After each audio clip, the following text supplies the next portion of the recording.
Bonjour à tous.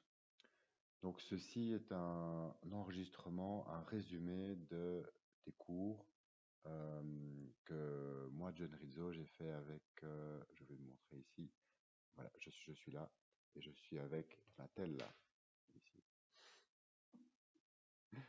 Voilà. Et donc, je propose de faire un petit résumé en français.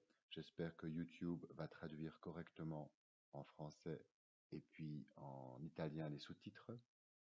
Et je parle lentement et distinctement pour que vous puissiez suivre ces sous-titres en même temps que l'écran. Donc, l'objectif principal de la semaine, tel qu'on l'a vu avec Donatella, c'est de faire justement ce retour aux collègues de maths et de physique. Et on a démarré sur un mot, sur le mot hétérogène. Donc, l'hétérogénéité, c'est-à-dire le fait d'avoir des élèves qui sont différents. Donc, ça, c'est une classe homogène. On a Donatella ici qui parle à 25 élèves qui ont le même niveau, qui ont peut-être tous 15 ans, par exemple, ou 16 ans. Et là, on a Donatella qui parle à des élèves qui ont peut-être tous 16 ans, mais qui n'ont pas du tout le même niveau, surtout en maths, parce qu'il reste des trous, des gaps de l'année passée, de l'année d'avant, etc. Donc, si on regarde les âges, Natella, elle a des élèves au lycée à Breccia de 14 à 19 ans. Mais les élèves, ben, ils ont commencé à faire des maths bien avant, et même à 8 ans, ils ont peut-être tout compris, sauf le petit morceau qui est en vert ici. Et à 9 ans, il y a des autres morceaux qu'ils n'ont pas compris. À 10 ans, il n'a compris que la moitié. À 11 ans, il n'a compris moins que la moitié. Et à 13 ans, il n'a presque plus rien compris. Et donc, nous, en Belgique, et partout dans le monde, je pense, on retrouve des élèves comme ça qui ont compris que la moitié du curriculum 8-13, et on les retrouve à 14 ans avec une grande démotivation par rapport aux maths. On les retrouve avec, évidemment, des grosses lacunes, donc des choses de base qu'ils ne connaissent pas. Et on les retrouve avec un sentiment d'incompétence. Donc, ils pensent qu'ils ne sont pas compétents pour les maths et donc que ça vaut même pas la peine de faire un effort.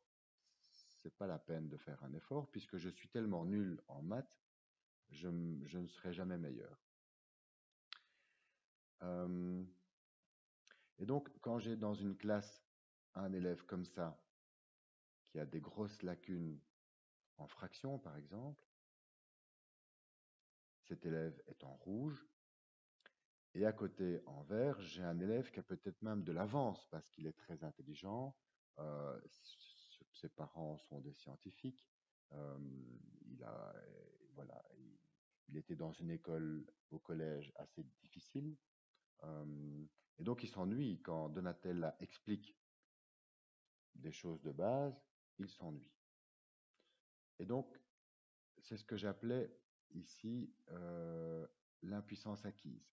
C'est-à-dire que Donatella et vous, vous avez des contraintes. Par exemple, pour les mathématiques, Donatella, elle a 3 heures par semaine. Elle est seule dans la classe pour 25 élèves. Et il faut suivre le programme. Et on lui donne des élèves de niveaux très différents. Et donc, c'est ce qu'on appelle une injonction contradictoire, c'est-à-dire des ordres qui se contredisent l'un l'autre, des ordres qui vont dans des directions différentes, des ordres qui, ensemble, sont impossibles à exécuter.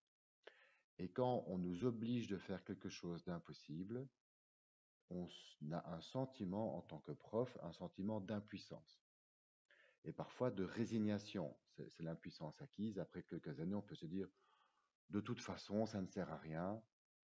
Moi, je demande des choses du programme. Ils ont tous du rouge dans leur bulletin en maths, mais comme ils réussissent dans les autres matières, on les laisse passer et donc ça ne sert à rien ce que je fais. C'est un petit peu ce que tu me racontes. Hein. Ok, ok. Si tu veux intervenir, tu n'hésites pas en italien.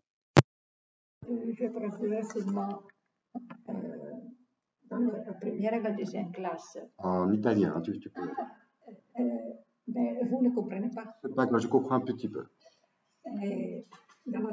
Dalla terza, quarta e quinta io ho solo 2 ore. Ancora peggio.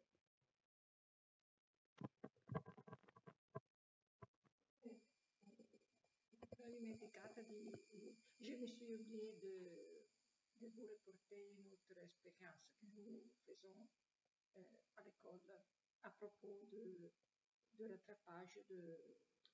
Oui, mais ça, on peut le voir aujourd'hui et on refera une vidéo. Très bien.